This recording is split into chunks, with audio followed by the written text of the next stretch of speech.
Etabs version 20 has recently launched by CSI Berkeley. In this particular version, there are so many enhancements, so many additions, so many improvements, so many bug solvings and all. As a structural engineer, what are the changes that has been done in Etabs 20? Let's get started. So in the Etabs 20, this is the release file which they have recently launched. So we'll just go through it. What are the important features that they have launched? The first one is the enhancement has been made basically so that we can change the stiffness modification factors in the nonlinear construction sequence analysis or nonlinear construction sequence stage. So what does that mean?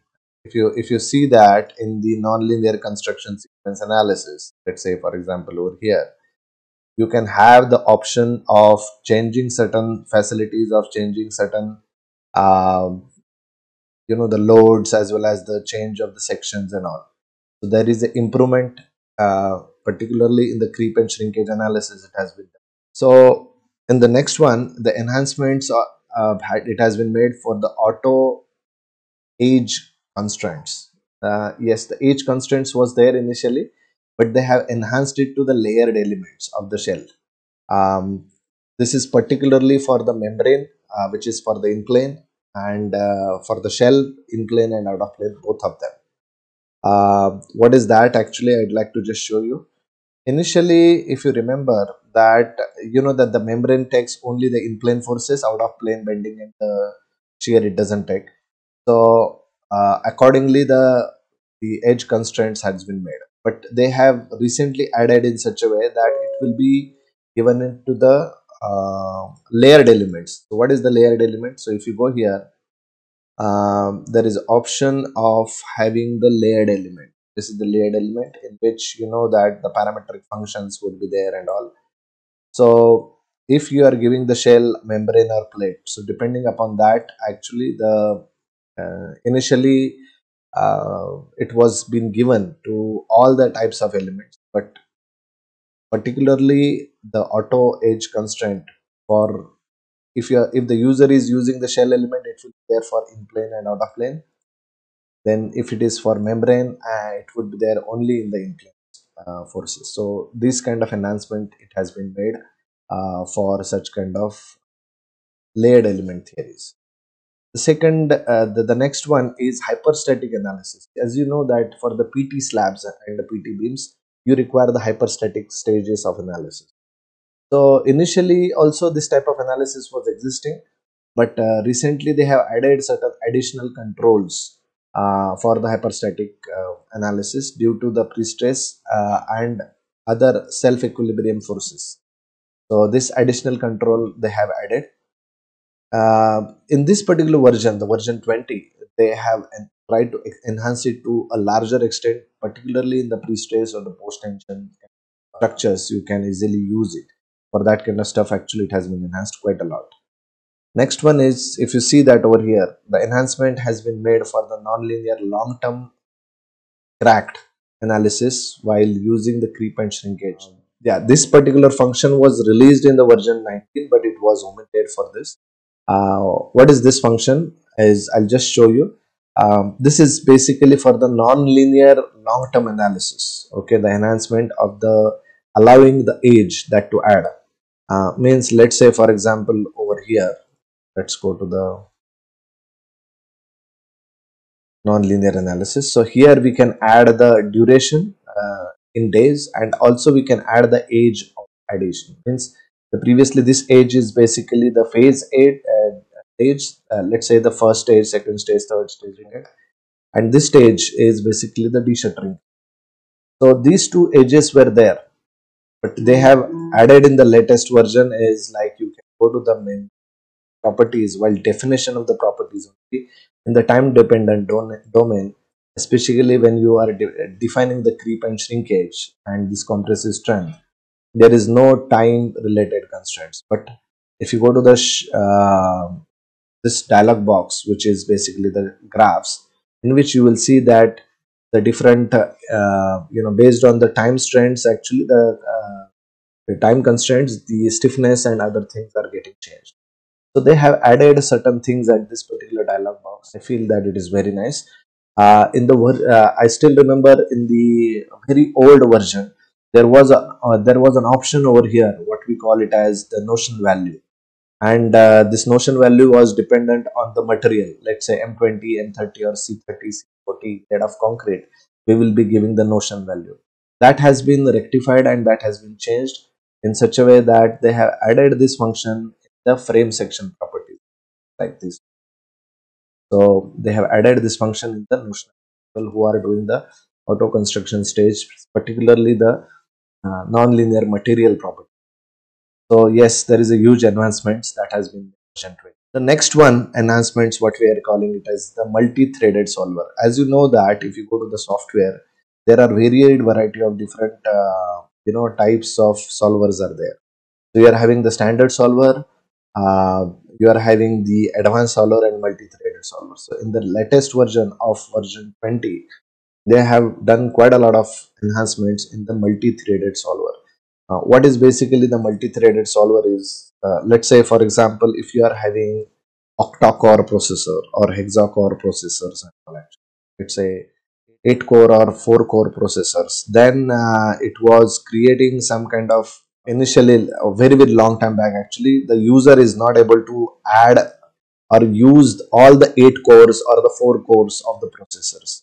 But while adding this particular solver, we call it as multi-threaded solver. We can the software can use all the 8 cores or the 4 cores while performing running the analysis. That's why the non-linear time dependent analysis, or if you take the non-linear time history analysis, it is extremely fast. Even the 70-80 story building can be, just run the analysis and it will 8 to 10 minutes. Right, so this is another good news for all the structural engineers. Yes, the next one is the extended version of the previous one. The enhancement has been made for the nonlinear time history analysis, which is the FNA. FNA is actually the fast nonlinear analysis. So whenever the user is defining any particular FNA types of analysis, if you go to the time history, but if you are going to the FNA types of analysis, the analysis speed would be much more faster than the previous one. Yes, this is the latest types of analysis. Previously people used to go for the direct integration or the nonlinear direct integration. The FNA is fast, non-linear type. Means that whenever the equation is there in the linear, which is with strain versus stress, it remains in the linear form. The moment it goes to the non-linear form, it analyzes based on the non-linear form of the time strain.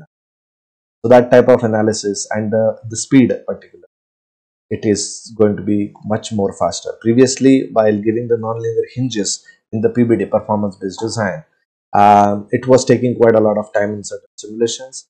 But I believe that in the latest version, it will be much faster. Right. So let's go to the next. Yeah, there are so many other features are there. Maybe you can go to their websites and look into it. I'm going to cover the major aspects that has I have encountered with.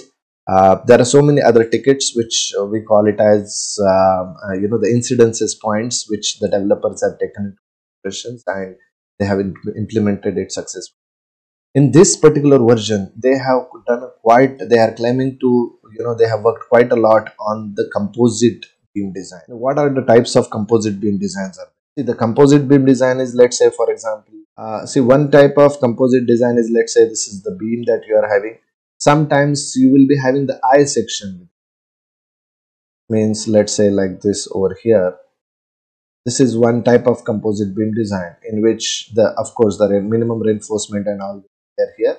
This is one type of composite designs. Another type is, let's say there is a slab here, reinforcement and all, and you are having the I section. So this is another type of composite design. Third type is actually you are having the I section. You are having I section and this particular section, or in a very precise way, I'll just draw it even perfectly. 1 minute. This is the I section. This is the I section. You will be having the top section like this.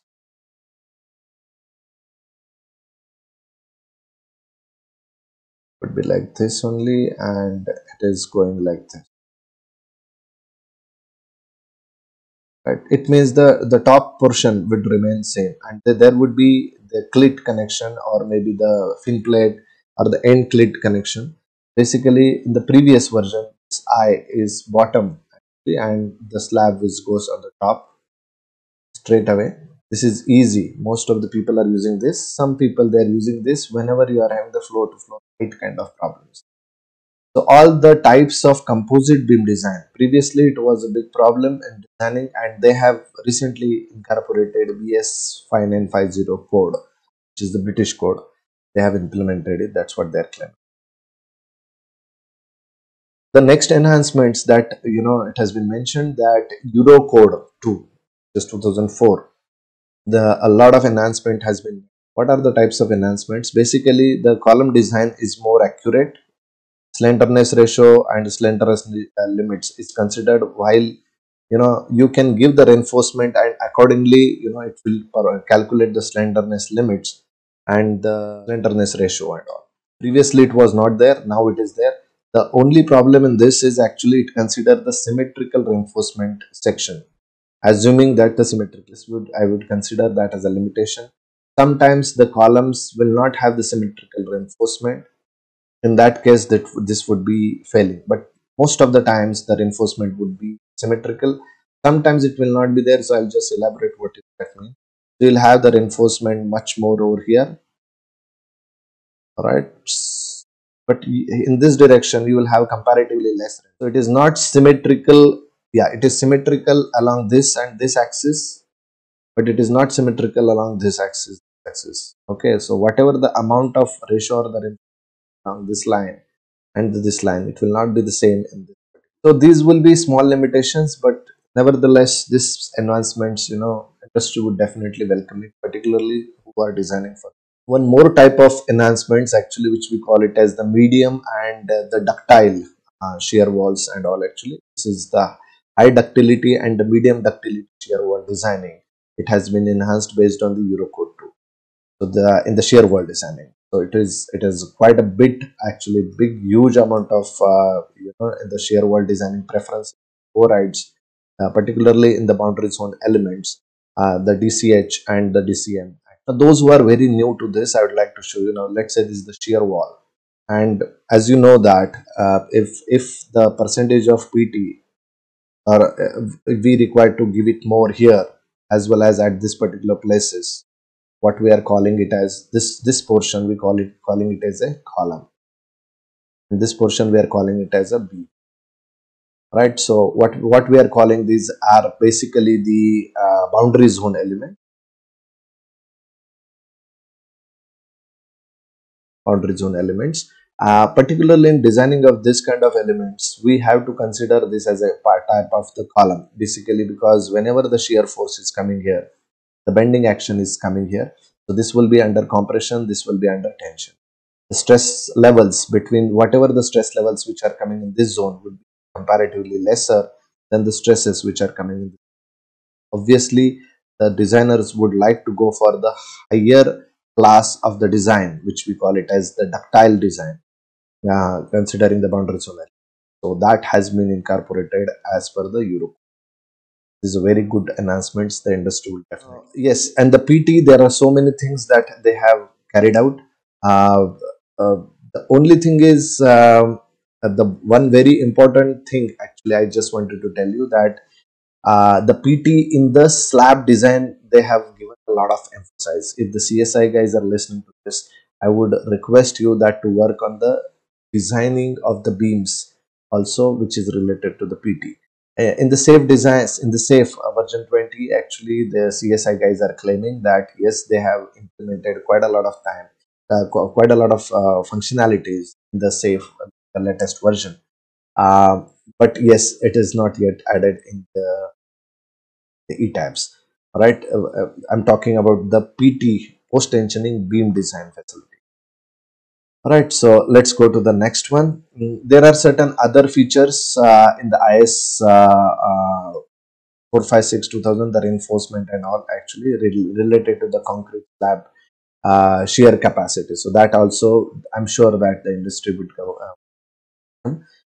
This is also one type of requirement was there from a very long time, which we call it as the shear link design in the slab, right? But whenever there is a slab, which is the normal RCC slabs or the beams and all, we know that the flexure and the deflection would be more governing parameters instead of the shear. So in that case, it will not be governing, but particularly in the flat slab or the PT slabs, yes, this enhancements also good for the designers. Yes, there is a lot of things actually in the ACA 318 American code. They have worked upon a lot many things related to the post tension slab design. But as you see in the actually everywhere in the slab, but in the beam design, there is no PT word. Yes, in some other video, I'll cover that. They have recently come up with the latest version in the safe, which they are claiming that is safe. They are designing the beams also in the post tension, all right, by considering the post tensions, right? So that is very good achievement, if at all it is. Now let's go to the next one, the documentation. Yes, previously also the CSI is really very good into the documentation, but as per the IS 800 2007, actually the documentation they have increased, they have given quite a lot of enhancements, particularly in the section designers. Now, what does that mean? I mean, those who are new to this area, I would like to tell you. Imagine that, for example, there is a column here, like we call it as the built-up sections. Obviously, the column will be like this. So, particularly in the railway stations and all, actually, might be knowing that this type of column will be there. So, all the four angles, and yes, there will be the cross bracings and all actually there. So, if you see that the connection actually would be something like that on the side, and you will see this. And so, let's say these two columns are there. So, what will be the case? That there will be the lessing or patterning, so that this column and this column is acting. How do we model such kind of thing is basically through the section designer. The section designer. The only problem with that, this type of designs, it gives you only the PMM curve or only the uh, overall, what we call it as the macro level design. But if certain compression flange is it buckling or those kind of local issues, what we call it as the local issues, it was not addressing. So they are basically saying that okay, it is automated design by this and hand calculated certain things, so that the user would not be able to skip these areas and would do certain hand calculations for the local restraining or the buckling, particularly in this composite columns. So yes, the macro level analysis and the designing of such columns is still intact, but the local areas, particularly in the section designer, it is if it is having some kind of problems. Now they have identified what kind of problems also, whether that is flexural torsional buckling or maybe the local buckling, axial torsional and a flexural torsional, and this is another flexural, lateral, and a torsional buckling. So these type of the problems, if at all those are there, it would be documented and it would be given so that the user will do the hand calculation. So yes, a user would definitely overlook this who are not knowing all this. That documentation would help any of the structural engineer. All right. So this is very good enhancements which they have made.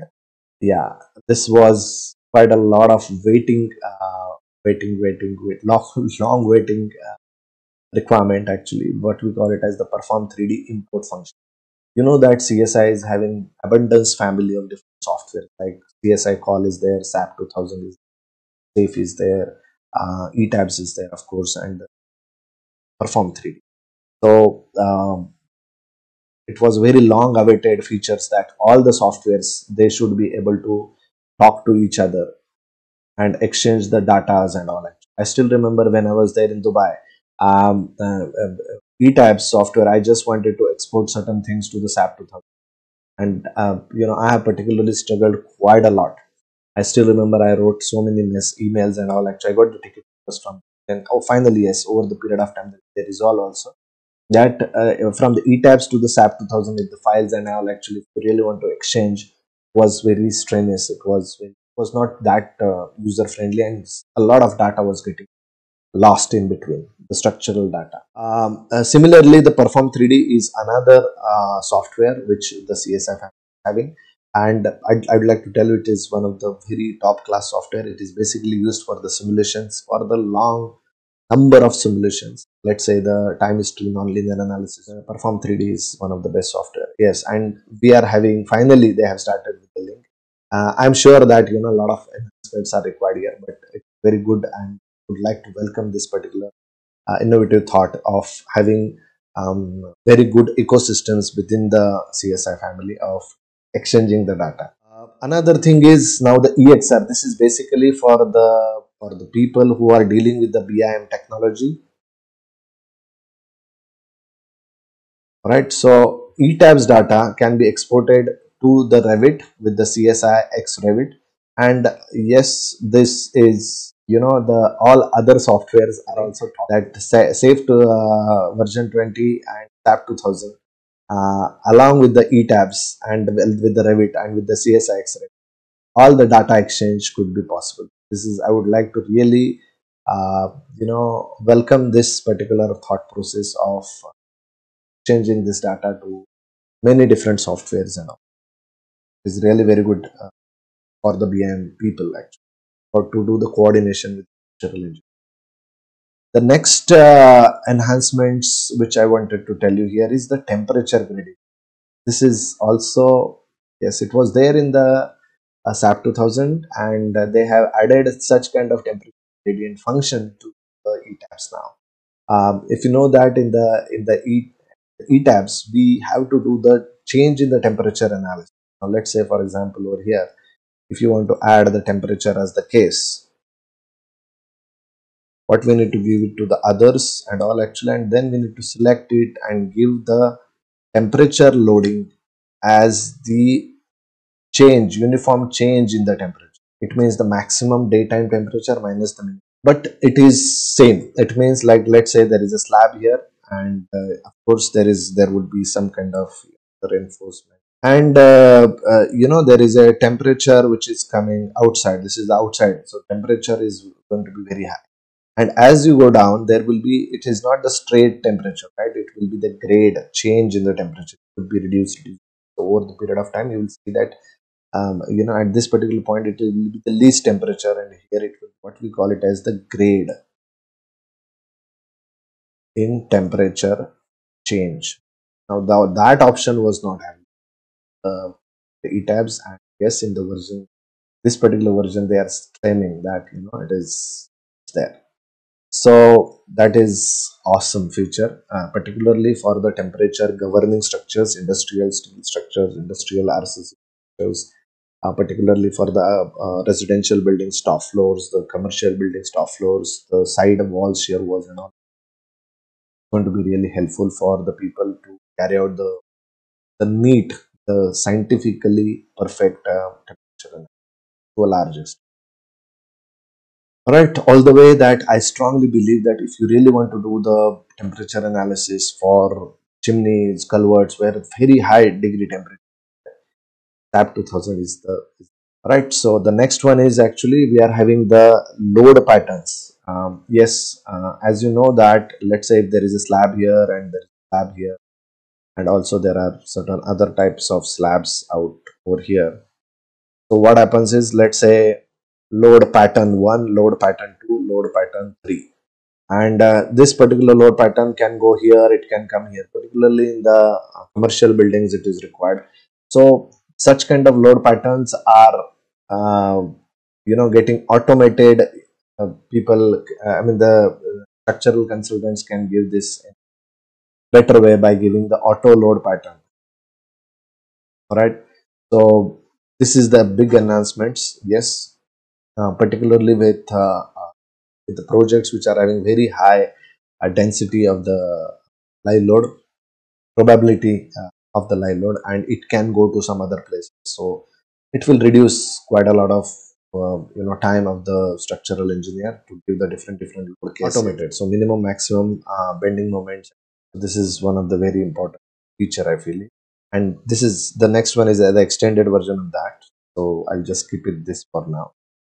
Yes. So one more type here, actually, what we call it as the time dependent non-linearity.